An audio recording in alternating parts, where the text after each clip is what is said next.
comment was posted under the video, the transgenderism, the male battle to erase women video. And I was going to answer it there on the channel, but I decided that even though the question seemed simple, there were a lot of nuances to it that I wanted to explain and just kind of make my position clear on the direction that I've been going lately. My videos on the trans agenda, trans movement, have attracted a new audience to the channel. But I want them to understand that, that's one component of the focus that I am, that I currently have on what I want to do for women in the coming years.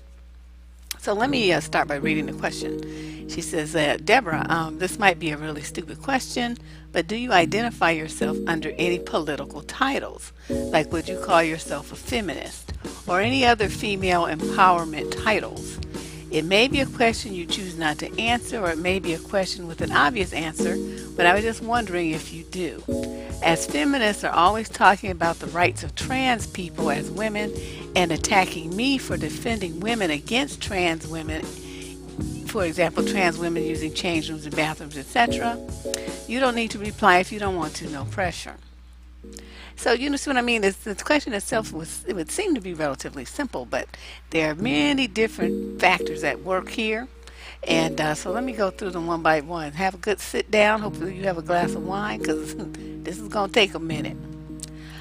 When I first read this, it reminded me of Sojourner Truth's little speech that she did. They want to call it a speech, but it's probably 2 minutes, that she spoke at the Women's Convention in 1851. The one that's all over the web, called Ain't I a Woman? And it reminded me of how she felt when they were saying how women need to be helped into carriages and treated all special, lifted over ditches, and to have the best of everything. She pointed out that nobody has ever helped her into a carriage or lifted her over mud puddles or given her the best or anything. And she's had 13 kids, and seen most of them sold off, as slaves.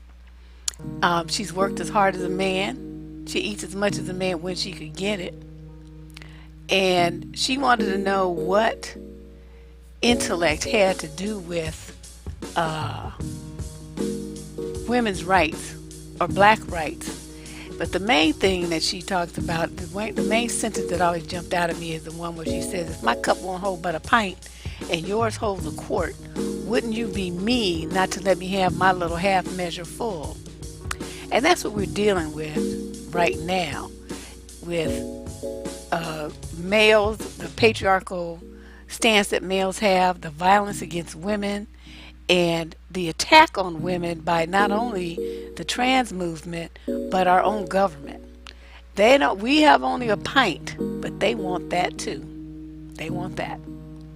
So that is why, what I'm about to say, I hope it makes sense to people. And I want to make my position very, very clear, so you understand why I take the position that I take on many issues. Okay, so let's first talk about, she asked if I was a feminist, if I didn't identify as a feminist. In a general sense, yes, because feminism in its overall umbrella sense means that you are an advocate that women have equal rights and equal respect and equal opportunities just like anyone else, that they not be denied those things simply because they are female. And like I said, under that general umbrella, I am definitely a feminist. But then we get more into the details and the nitty gritty, and that's when we part ways. Now let's talk about the different, what they call the waves of feminism. Black women, one of the terms that's really being bandied about now is, intersectionality, and we got to address all these issues.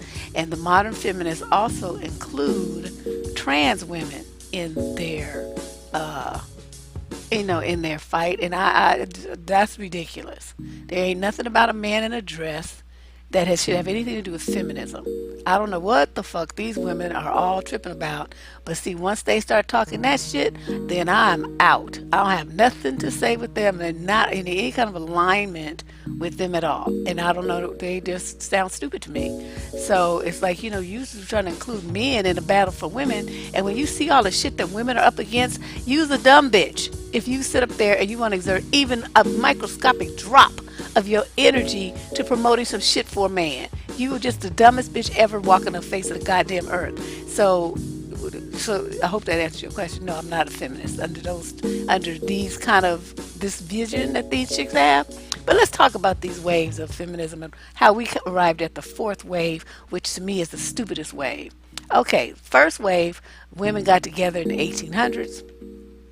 They were like, this is a bunch of bullshit. Women couldn't vote. Women couldn't own their own property. They wanted to have jobs where they got equal pay, not pittances, and to get, respect and have opportunities like to go to law school and become doctors and do other stuff that men could do. Okay, so that was the first wave in the 1800s. So then we moved forward. So, that carried us on into the early 1900s. Then you come, those were, oh, and I forgot, the suffragettes, that was the name that was traditionally associated with that first wave of feminism, suffragettes. I remember reading about them in high school. So then in the second wave, we come in just around, the late 50s through the mid 70s or so, 80s. These women were fighting for rights within marriage, like to keep their own name, to have laws against marital rape, to be able to make decisions about their birth control without their husband's input, to have credit in their own name. Now, see, this shit, all this stuff that I'm talking right now, this happened in my lifetime. So this is not that long ago that women were fighting against domestic violence and to not have their husbands feel like they owned them, because it was like legal until the 70s in many states for men to beat the women. They could take sex from them whether the women wanted it or not. So marital rape was legal. Women could not get birth control without their husband's consent. It was crazy. I'm telling you, just all kind of crazy laws that made men have too much power and control over women. It's like, some kind of like a slavery of women. You didn't have it over slaves, black people anymore, but they sure did have it over women. So, abortion rights, women fought to get abortion rights, when Roe v. Wade came about in the 70s. So, there was a lot of action, a lot of activity by women to fight for rights. Okay. There was also a lot of focus on pointing out how society blamed the victims of sexual assault and normalized male violence in the 60s as well, 60s and 70s. So, but then a lot of women are critical of that, that era of feminism, saying it left out women of color and poor women and anybody who wasn't lily white and middle class, because that's the era in which now the National Organization of Women was funded. And Gloria Steinem and all of them. You remember all those names? Those when they was like at their peak, giving speeches and presenting about feminism all over the country. And, in a certain point, it's okay, in a certain sense they have a point, because even though the birth control rights and credit rights and domestic violence rights and all that stuff, all of that benefit every woman. So in that point, I think black women saying, well, they didn't really help us. That's stupid and short-sighted. That is a retarded comment, because your ass got to benefit from everything that those women fought for just like they did. There was no thing that said, well, only white women could get credit and only white women could have rights within marriage and only white women could go to, have domestic violence charges against their husband and all this stuff. So that was those statements are rather ridiculous. Where they do have a point, though, it's more classism than it is racism, because these middle class white women were fighting for stuff like become vice president at Clorox or something, some multinational corporation. Okay, that's great. That's definitely something that needed to happen. Women need to be represented in higher levels of government and in business and everything else, education and everything else. However, those battles did nothing to help the the women working like at those same corporations perhaps as secretaries or janitors. Okay, so it doesn't, even though they were saying, well, it's the race thing, I didn't necessarily see it necessarily as a race thing. I saw it as more of a class issue and a socioeconomic standing type of issue. So if you were poor and less educated and not in, this middle class society, then you were left out of a lot of the discussions about feminism. And you didn't receive a lot of the benefits that these middle class women fought for. Okay. The problem with that, even though those women did some good for every female, their viewpoint of what needed to be changed for women was very narrow, and it was very tainted based on their little narrow view of the world. Okay, so that's a reality. But everybody benefited from all other stuff, so whatever. So, okay, so we move into what's called the third wave of feminism in the 90s.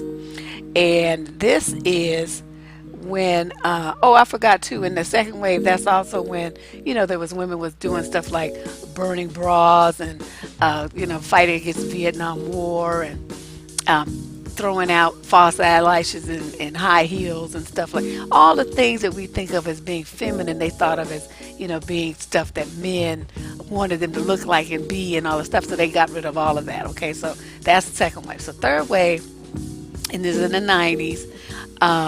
There's more to throwing out of the bras and girdles and all that kind of stuff.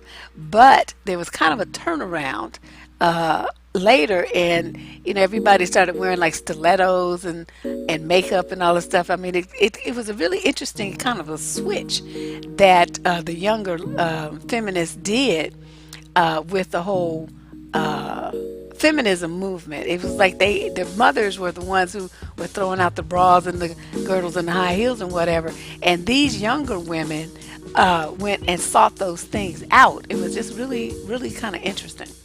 But they also started taking a broader look at things like the subjugation of women, patriarchy. That became like a buzzword in the 90s.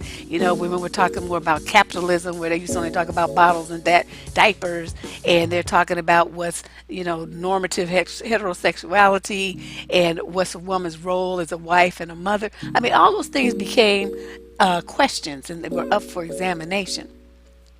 Then this what they did, though, this is what I think is a mistake. They started getting into this thing where they want to divide sex and gender. That opened the door for the problems that we have now. Instead of just seeing that, okay, women should be given a choice to be whatever they want to be, they started picking it apart and said, well, sex is one thing, biological, and gender is social, this and that. No, dummies, they're one and the same. You can't be a woman without being a female. So I don't know what the fuck that was all about. That was just stupid. So then, they came, they want to talk about how your gender identity and your sexuality have been shaped by society and all this stuff, and that you have to be free to express your authentic identity. And so, you know what I mean? That's just a bunch of bullshit. So from there, again, we part ways. I don't see where that has anything to do with advancing women as a whole. That is some silliness that you need to deal with on an individual one-on-one level. That should not be up for national discussion. What you do with your pussy in the privacy of your bedroom, that's your damn business. Okay, now we got the fourth wave now. This era is kind of getting a different kind of stronghold. I think a lot of it is being influenced by the internet, the social media, the digital age. That's where we are now. So we can start movements and things online without even leaving our house, and get in contact with our politicians and set up organized rallies and all kind of stuff. And what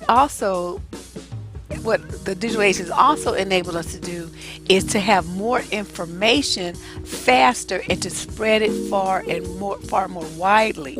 So information like problems worldwide with sexual abuse and violence against women and rape and unequal pay and slut shaming and body typing, women getting shamed for being too big and all that kind of stuff,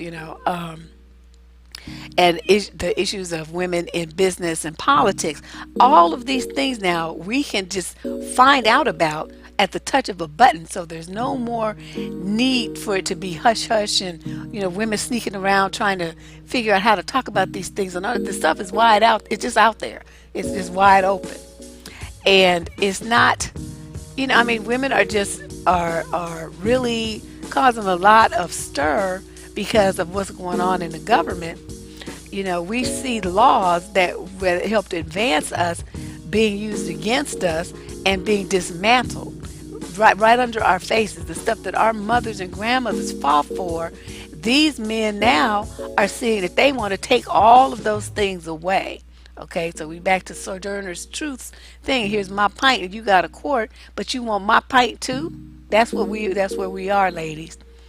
So we're seeing it. The proof is right in front of our face that those laws that were written, years and years ago, decades ago, to basically set women up to be equal to men. Well, that's good. I mean, they're on paper. That's the law, but are they being put into practice? And the answer is no. In 2017, as I was doing a lot of reading on this topic. In 2017, there's not one country in this world where women are paid equal wages to men for doing the same job. Not one. The only time I think that even is remotely possible is if you have a government job where they have, like the tiers, so that everybody moves along the tiers in, at the same rate. But, how many government jobs are there in the country, in one world, where women are especially? So a lot of these countries still don't hire women for those kind of jobs. They give them to men because they feel like the men are the head of the households.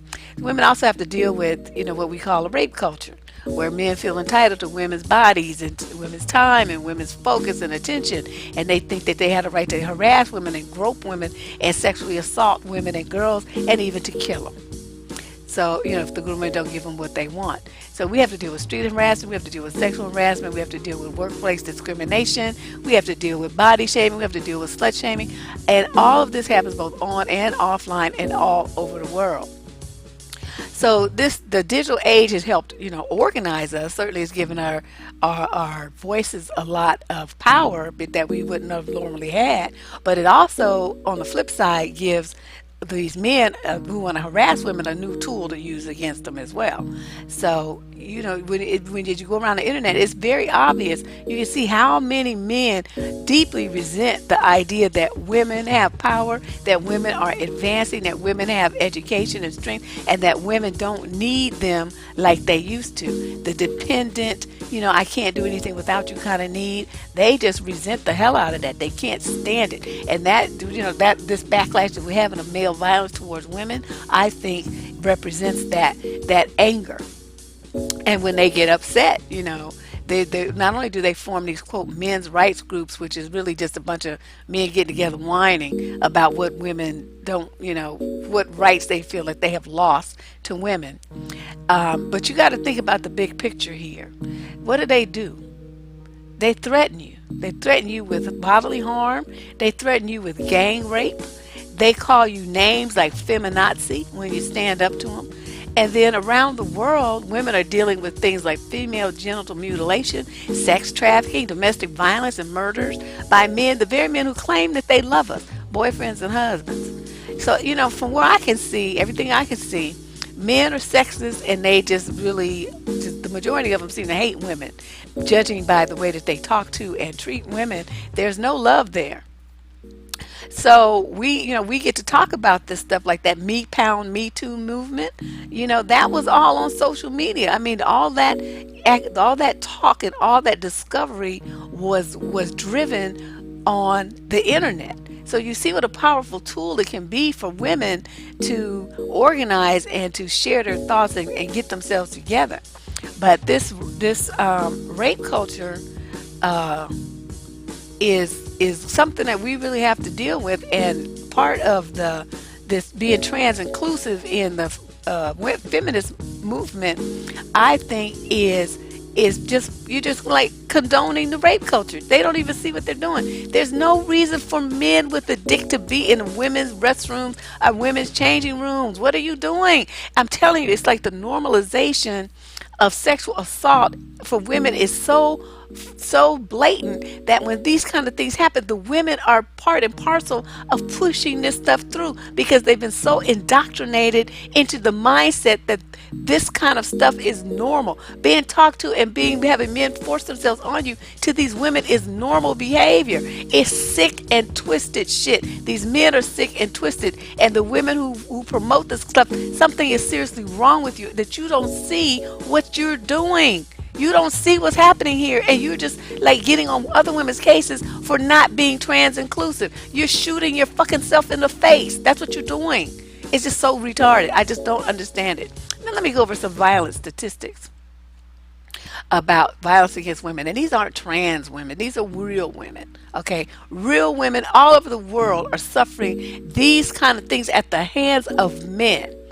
Okay? And I don't give a fuck if the man has a dress on. He's still a man. Okay, so this stuff still applies to him. And you can see it on, like I said, online. When they don't get what they want, they respond in a typically male fashion with violence or threats of violence. That is a male behavior pattern, and they don't have any business being included in a feminist agenda. None.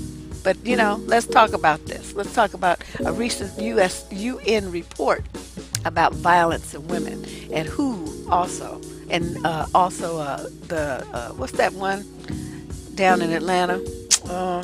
I can't think all of a sudden. Anyway, in the UN reported statistics that 1 in 3 women will be raped or beaten in her lifetime. These are the ones that are reported. As we all know, the majority are not. From my own personal research and experience in talking to women, it's every woman has experienced being sexually assaulted, sexually violated, beaten or sexually harassed by a man at least one time in her life. Every single one of us. Every one. Most more than once. Okay? Violence against women, they say, particularly intimate partner violence and sexual violence, is a major public health problem and a violation of women's human rights. Global estimates published by WHO, that's the World Health Organization for those who don't know that acronym, indicate that 1 in 3, 35% of women worldwide have experienced either physical and or sexual intimate partner violence or non-partner sexual violence in their lifetime. Most of this violence is intimate partner violence. Worldwide, 30% of women who have been in a relationship report they have experienced some form of physical or sexual violence by their intimate partner. Globally, as many as 40% of murders by women are committed by a male intimate partner. 40%. So when you say the most dangerous place for a woman is in a relationship with a man, here's the numbers that prove that it's true. The UN defines violence against women as any act of gender-based violence that results in or is likely to result in physical, sexual, or mental harm or suffering to women, including threats of such acts, coercion, or arbitrary deprivation of liberty, whether occurring in public or in private life. That is an all-inclusive and very excellent definition. So when you look at this, even when we're online and these men threaten to hurt you, that is an act of gender-based violence. And who does that? Trans women. Okay, so you women who are promoting that they be a part of your feminist agenda have lost your goddamn mind. I don't know what the fuck is wrong with you. This shit happens every day. Every day. Physical, sexual, or mental harm or suffering, including threats of such acts, coercion, or arbitrary deprivation of liberty. Okay, so it's right there. So what they're doing is called violence against women, yet they want to claim that they're a woman, and you dummies can't understand what you're seeing. I'm telling you. Now, let's move on. A lot of these acts of violence affect kids. It affects your children.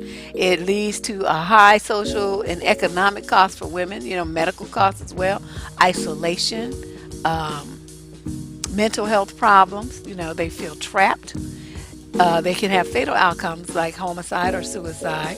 42% of women who experience intimate partner violence reported injury. These kind of abusive relationships lead to unintended pregnancy because the men will sabotage their birth control or sexually assault them without using any kind of protection. make them have abortions, drop kicking them downstairs, punching them in the stomach, all that kind of stuff.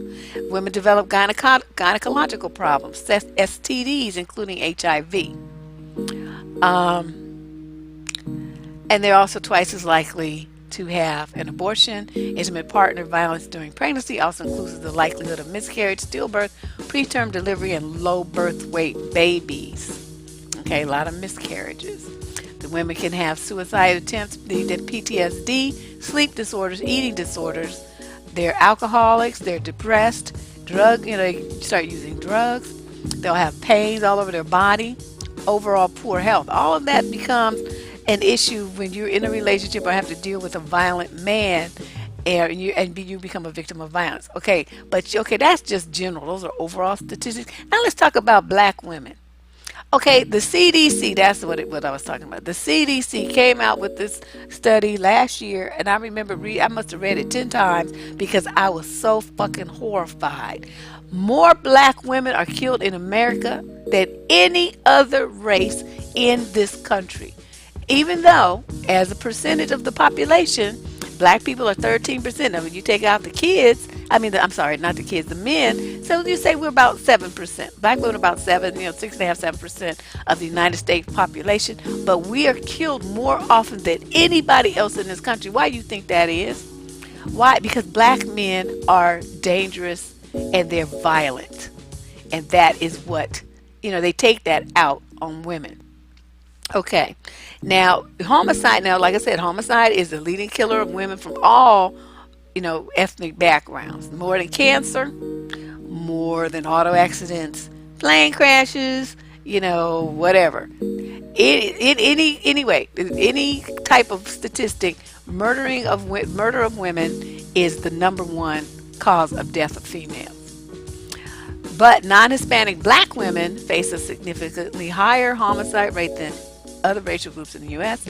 Okay, more than double women of what other races experience. 7% of the population, more than double the murder rate. Okay? It's found to be overall 2 per every 100,000 women. It's 4.4 per 100,000 for black women. For Native American and Alaska women, it's 4.3 because a lot of them are sex trafficked and murdered too. In contrast, the homicide rates for Hispanic, non-Hispanic, white, and Asian or Pacific Islander women were 1.8, 1.5, and 1.2 per 100,000, respectively.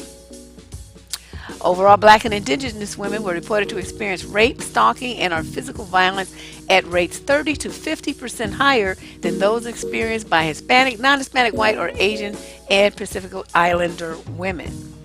But this information, even though this was a new report, this is 2017, it's not new though, because way back in 2008, 2009, something like that, when I was doing my show on Blog Talk, I talked about a report that came out from the Department of Justice, Bureau of Justice Statistics, and they found that they did a study, and it was produced in 2009, but it was based on numbers from 2007. Black women were killed in intimate partner homicides twice as much by a spouse and 4 times as likely by a boyfriend over a white woman. Okay, boyfriends killing y'all at 4 times the rate that they're killing white women, and your husbands are killing you at twice the rate of white women. Does that sink in? So when you look at that, and then you have these men talking about they want to be a woman and why you are not including them in your stuff. Oh, motherfuckers, when has your ass had to face some shit like this? See, you're not a woman. None of this applies to your funky asses. You sitting up there talking about you want to be a woman. Like I said, you're a failed man. You're a failure. You're a failure at what you were supposed to be here to do. This shit here, there's no energy for you. Okay, you don't need to be even talking to women about participating in anything. We have a lot of work to do to save ourselves, and all you want to do is victimize us more. And you dumbass women sitting up there, letting them do it and encouraging them to do it and getting on the cases of other women who don't want them to do it, and you don't even see how you're shooting yourself in the foot and hurting yourself. See, I can't with you guys. There's just so much stupidity going on with women. I just don't fucking understand it. I blame a lot of it on religion. Low self-esteem and religion. A lot of you really do believe that drivel that you read in those religious texts that men are superior to you, even a man in a dress. You give him more power over you than you give yourself. And that's really sick. So, when I look at stuff like this, it infuriates me. It just makes me so angry. And black women, of course, be the number one group always talking about some man. And what, you just hate black men, you this and that. These motherfuckers are killing you. You don't see that? They're molesting your kids and they're killing your kids too. Boyfriends are very dangerous people to have. I don't know. So then let's talk about what's going on in the rest of the world. Okay, that's just the United States. Let's look broader. Just this past Tuesday, here we are, this is Saturday. Just this past Tuesday, the Thomson Reuters Foundation released a study that ranked India. They listed like the top 10 most dangerous places in the world for women. India ranked number 1. The most dangerous place in the world for women because of the high incidences of sexual violence, the lack of access to justice in rape cases, forced child marriage, female feticide, they kill the baby girls, and human trafficking. India outranked countries such as Syria and Afghanistan, the second and third on the list, and that are currently at war. The report noted that crimes against women rose 83% in India between 2007 and 2016, when there were reported of 4 cases of rape every hour. Did you hear me? 4 cases of rape every hour. And these are real women that this is happening to, not trans women. Okay? Real women being sexually assaulted 4 every hour. And those are just the ones that were reported. Okay, now let's move across and let's talk about Africa. Everybody like to talk about Africa being like such a promised land. Violence in Africa against women starts in childhood. The sons are all promoted and the daughters are treated like shit. African society views sons as a credit to their family, while families that only have daughters are stigmatized. Sons get more nourishment from the mother, they're fed better, and they're more likely to get an education because if the family doesn't have much money, they're going to send the son, whether he's the smartest one or not, they're going to send him because he's the boy, just for no other reason. So this sets, the way that the society is, it sets the girls up to have low self-esteem and to see themselves as not having much value.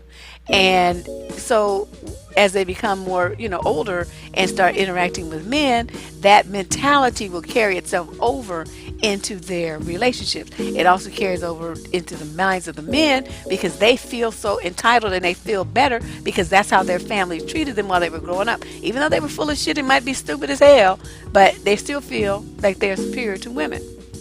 Then you got, the issues of female genital mutilation in Africa. Even though there's, supposed to be laws against it, they're really working hard to get people to stop doing that.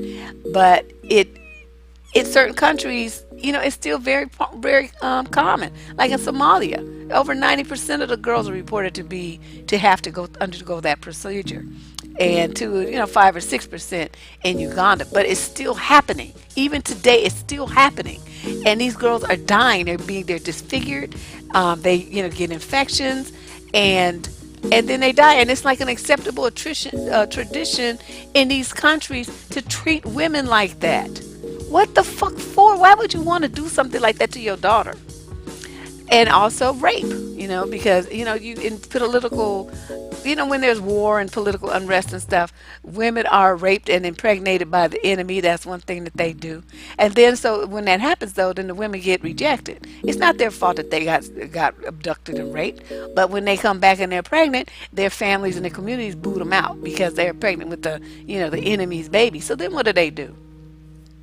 There's a study that found that 50% of women in Tanzania and 71% of women in Ethiopia reported having been beat or raped by their husband or significant other. 3 women die at the hands of their intimate partners in South Africa every single day. Just earlier today, I was reading online in Kampala, Uganda to be exact. This is East Africa. There was this huge march. Hundreds of people got together and was marching up and down the street demanding that the police take these issues more seriously, do something about the increased violence against women there, because according to the news reports, this since May, which that's only last month, that at least 43 women have been murdered or kidnapped for ransom. Okay. So these are issues, like I said, that affect women. These are real women. These are not trannies. Trannies don't get no consideration from me. I don't think they should be getting any from any other woman either. But the current white female run feminist agenda includes these dudes. And not only does it include them, they're allowed a voice, and they are in the position of themselves to dictate what feminism should include and what feminists should do. And when they don't like, these dudes don't like what feminists say, they want to use their male privilege and their violent tendencies to come to the front and threaten and harass and abuse women just like any other man. So the fact that they have on a dress and proclaim themselves to be women means nothing. They will treat you just like any other abusive fucking man. Okay, so you all need to get over this thing about their women. They're not women. Women don't treat each other like that. Nothing about these dudes' existence puts them on a par with the experiences that women have worldwide. I just shared a bunch of them with you.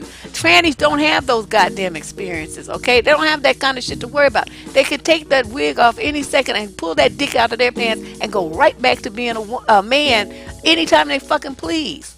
Okay, do you have that option? Does a black person have that option?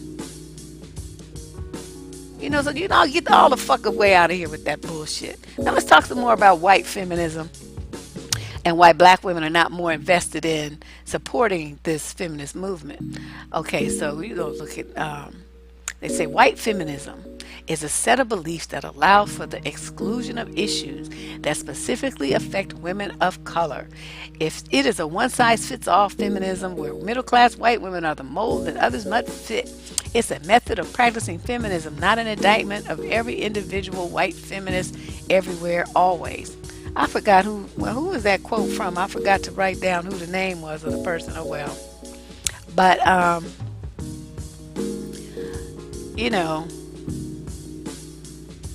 think this is where the conversation of this intersectionality comes in. And just for the record, I hate all these terms, because you get around these people and they are so academic in their discussions. They use all these terms, they all use the same words, and it's all this high level esoteric conversation, and it's like, just ratchet that down. Use words that real women can understand. See, even the use of terms like that is elitist. And it's white, because it's like you are again excluding people who are not middle class educated white people or middle class educated black people. A lot of people only went to high school. There's people who are dropped out, but they would still benefit from being involved in a feminist push to raise themselves up and lift up their daughters.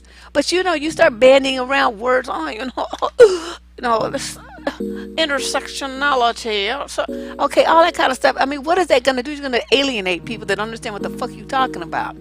So, stop doing that. That drives me crazy. And I see them doing it. You can see people's eyes glaze over because they don't know what these people are talking about. And once you lose people, they feel like you're excluding them in your language. You're excluding them in action, and you're excluding them in every other way as well. So stop using terms like that. Say stuff like inclusive. If everybody knows what that means, and that's not such a big word that it will be intimidating to people who don't have a college degree. These just little things like this make a big difference when you're talking about getting people together to act in their own best interest. You got to think more broad. And this is something I've had a problem with white feminists just don't fucking do. Okay, so now let's look at this. Talking about the violence and stuff, like I just said, the white women experience it definitely. There's no doubt about that. But do they experience it at the rate that women with brown skin do? No. And conservatively, they say between 25 and 50% of women experience gender-based violence, which includes sexual violence, with the domestic, your intimate partner violence, street harassment, stalking in their lifetime. But since black women have to deal with that more, how can we I mean, there's like no comparison. You're talking about 2 to 4 times more deaths and violence against women of color. Okay, then we have to approach that particular issue differently than a white woman is going to. Okay, you guys have to figure out some kind of way that doesn't encourage division and exclusion. You got to include issues of race. You got to include issues of class. You got to include, the lesbians and the bisexual women, and you got to include, these issues that affect some women more than others, like, poverty and food deserts and nourishing and caretaking for their children so they can work. I mean, these are things that are going to affect a lot, millions and millions and millions of women. And, by including men in your thing and worrying about the sexuality of these guys and what they say they are, okay, you're spreading the feminist movement and the energy that we have as women too thin. Okay, you're undermining our unity here by including men in something that's about women. That's why it's called feminist. Female. Okay? Not wannabe female. Y'all has got this shit all confused and twisted and messing up. You're messing up shit. Okay, now let's move on and talk about womanist, because a lot of people are like, well, I'm not a feminist, I'm a womanist. Okay, this is a term that was coined by Alice Walker. Alice Walker of the Color Purple fame. So she defines a womanist as womanish, the opposite of girlish, being grown up. A black feminist or feminist of color, a woman who loves other women sexually and or non-sexually. God, why do they always have to worry about what somebody's doing to bust a nut? What the fuck does that have to do with anything? Appreciates and prefers women's culture, women's emotional flexibility, and women's strength. Sometimes loves individual men sexually and or non-sexually. Okay, so see, typical black woman, she's going to include nignogs in something. Okay, when they do something, they don't never include us. But so black women just cannot fucking leave men, just this mindset. Even her, she's a lesbian and she's supposed to be like a woman. She was married to a white dude. Her kid is half Jewish or whatever, but she still got her focus on what men.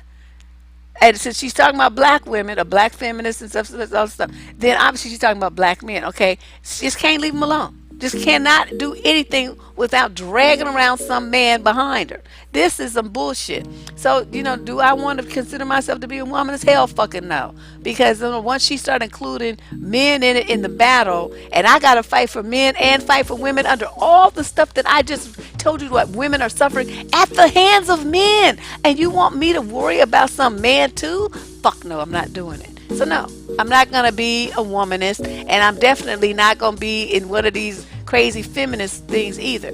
So what are we going to be? We're going to be a Debist. I'm going to be a Debist. I'm going to do what the fuck I want to do and focus on the things I want to focus on. And I'm not going to be thinking about no trannies at all. Not going to do that. Now let's talk about another aspect of this that affects women. Maternal mortality. Do you realize that the United States is, okay, we are the only industrialized nation where the rate of maternal mortality has increased over the last 10 years. Every other country is fallen. How is this possible in the United States of America with the highest cost of medical care per capita and supposed to be the most advances in medicine, yet we have women dying, 700 to 900 women die in the United States every year from preventable complications due to pregnancy. Okay, and this further statistic says that for every 100,000 live births in the United States, 26.4 women experience pregnancy-related deaths. This is from the Lancet of General Medical Journal. That is more than 25% of women giving birth. How is this even possible? There's also a racial component to this, with black women 4 times as likely to die from pregnancy than white women. In comparison, amongst other developed nations, there are 12 deaths per 100,000 live births. Okay, so here it is in the United States, 12 in other countries, 26.4 here. And in black women, it's even higher. Okay, and I've heard stories from women. These women were doctors and professionals, PhD type of black women, and they still got poor and sorry medical care when they were pregnant and delivering their children. Another statistic from the World Health Organization says that every day more than 800 women around the world die from complications of pregnancy and childbirth. That's more than 300,000 women every year. Between another 6 to 9 million more have a serious complication, many of which have lifelong consequences, like fistulas. Now, there's an organization in Africa where they're trying, they get money to give surgery to these women to repair their bladders. They have holes in their bladders. They can't hold their urine. It's called a fistula. So, what do we have to deal with here in the United States? Women who are poor have, limited access to health care, even with Obamacare, because it's expensive. They experience overuse of medical interventions, like the doctors always want to give you a C-section when you don't even need one. Women enter pregnancy with chronic conditions and limited education. Diabetes and hypertension is a common one. Also, there's a lot of financial, racial, cultural, and systemic barriers that leave women of color and low-income women with either less quality, poor quality care or no care at all because they can't afford it. There's none in their neighborhood. There's no obstetrician around that they can get to. Now, when you look at, I was talking to a friend of mine about what's going on in New York City. In New York City, a black woman is 12 times more likely to die from pregnancy complications than a white woman. 12 times, okay? Overall in the country, it's 4 times, but in New York City, it's 12 times. Why is that? If I was a woman having a baby, I'd no way in this world I would have my baby in New York City. I get the fuck up out of there. I don't know what's going on, in New York City. But this is what I wanted to talk about. These are the things that I think about, and the focus that I have on on why I do the work that I do, and what I think about feminism, and what I think about this trans movement and how it intersects with feminism, and why I think any woman who says that who's not on track to promote an advancement of women across all fronts, who's not willing to step up and fight for women to keep the rights that they have to birth control and to a safe and healthy, medically safe abortion, and to keep their rights to keep their children and fight against this focus on snatching your kids and putting them in foster care. I have a lot more to say on this subject. This slide will show, the key points that I think are important for women to be looking at as we move forward from 2018 and beyond. And I'm going to be, talking about these things and explaining these issues to you in a way that you can understand, because I think a lot of, like I said, you read these publications written by feminists, and it's so highbrow and written in a way, it just sounds like college professory kind of thing, and it's not, you can't reach people like that. You got to reach people by coming to, get them where they are, get them on their level. And sure, you may have a PhD, but that's not helping. That helps you. That doesn't help anybody else unless you can talk to them in a way where what you're saying to them makes sense. Okay, use your education to do that. It's just like, you go to France and you want to speak Chinese and you mad because nobody understands what the fuck you're talking about. In France, speak French, motherfucker. Then everybody know what the hell you're saying. This is just ridiculous. So it's that kind of attitude, I think, which is at work here, and it's alienating a lot of women from each other. There's a lot of, of misunderstandings and hard feelings and stuff. And one thing I really think that, at some point, I don't know how y'all gonna do this, you have got to stop leaving men out of your discussions. You've got to start doing that. I don't give a fuck if he's got a dress on and identifies as a woman today. He's not one. None of these things that I just read off about women, what women are suffering and dealing with all over the fucking world, has anything to do with these dudes. Okay, they just want to come in for the makeup and the dress and the high heels part and prancing around and getting into spaces where they can live out their sexual fantasies of, being a woman. Stop feeding into their mental illness. I don't understand what this is all about. I'm telling you, it's like the inmates in running an asylum. You guys are just not really focusing on the right thing here. You got to focus on yourself. Stop worrying about them. Let them worry about themselves. Okay? And they want to get into your space and get into your life and get into your agenda. Tell them no. Say no. Why are you just so weak and shit and just bending and just kowtowing to their demands? Tell them to go fuck themselves. And it's like you don't have to do anything. You don't have to be a part of your organization. They're men. They don't have no business there. Nothing that happens that we just read about applies to them. They're not getting none of this. They're not having these things aren't happening to them. These are things happening to women. Okay, real women, not fake women. Men who want to be women. Okay, so I don't know what else, how much more plain to make this. But I hope that everybody understands where I'm coming from now. And, so don't tell me that I'm a feminist and don't tell me that I'm a womanist. I'm a Debist because I don't really subscribe to either one of these. Both of these kind of things, you all include men too fucking much. And I'm worried about what they think and what they want and what their rights are and all that old shit. I could give less than a damn about a man. Let him worry about his damn self. They've had the world at their feet just because of the fact that they are such violent and controlling fucks and ruining the lives of millions of women on a daily basis. And you think I'm gonna be advocating for their fucking asses? I don't think so. So if you have a problem with that too damn bad, you'll get over it or die trying. Either way, I'm gonna be great. Deb Cooper signing out.